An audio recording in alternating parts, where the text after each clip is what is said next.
दिन्थिफुंनो थाखाय बे हारिमु सोलायसोला मा बिफाव लायो? ना जोबोर बिफाव लायो खारन बिनि थाखाय बिनि गेजेरजों जोंनि रोंनाय रांनाय मानसिफ्रा गावसिनि जिथु माने हारिमुआव टेलेन्ट दं बेखौ बेवहाय माने बिथांमोना दिन्थिफुंनो हायो एक्सपोजार मोननो हायो आरो मालायनिखौबो नुनानै आरोबाव सोलोंदेरबावनो हायो आरो बेनि गेजेरजों जों जुदि बयबो मदद होयोब्ला बिनिफ्रायनो लासै लासै बिथांमोनहा जोंनि हारिमुखौ मोनसे इन्टारनेशनेल लेभेलाव लांनायनिबो बिथांमोनहा माने खाबु दङ नाथाय जों बयबो रायजो राजानि मदद नांगोन जों बयबो मदद खालामनांगौ खालि मालाय मोसानाय मालाय लिरनाय मालाय खननाय दामनाय देनायखौ जोङो समालोचना खालामब्लाल' जाया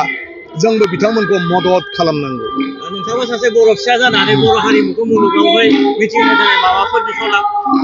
ना बेबायदिथ' जि हायो खालामबोगासिनो दङ आङो दा गावनि बेक्तिगत जिबनाव आंनि जि माने मा होनो 42 बोसोरसो जाबाय आङो माने हारिनि दैदेनगिरिफोरजों थाफानानै खामानि मावबोनाया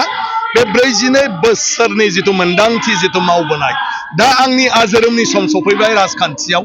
ओंखायनो आंहा मोनसे गोसो दं जे जेखौ आं सानबोदों जेखौ सरकाराव थानानै आफादाव थानानै मावबोनो हाबोआखै दा आं गावनो माबा मोनसे बिफाव लानानै मावनो हायो नामा बेनि थाखाय दा आं मानसिफोरजों सावरायगासिनो दं आरो मेम्बारशिप जोङो ज' थिग खालामलायगासिनो दं जे मोनसे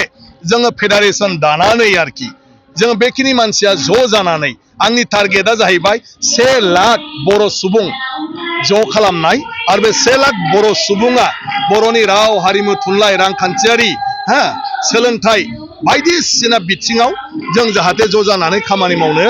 हायो बेखौ आं दा गाव हाबाफारि लाबाय थादों बेसेबां जाफुंना जाफुङा रायजो राजाया मदद होयोना होआ बिनि सायाव सोनारगोन बे जाबाय आंनि बेक्तिगत नाजानाय जि खालि आं राजखान्थि गारगोन बे खालि आं बे लामाखौ लानानै खामानि मावगोन।